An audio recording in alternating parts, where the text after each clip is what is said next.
الحمد لله رب العالمين الرحمن الرحيم مالك يوم الدين إياك نعبد وإياك نستعين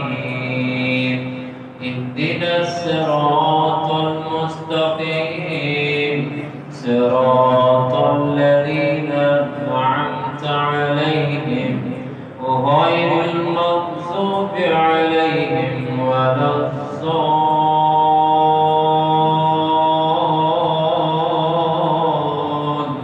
الضالين فكذب وعصى ثم أدبر يسعى فحشر فنادى فقال أنا ربكم الأعلى فأخذه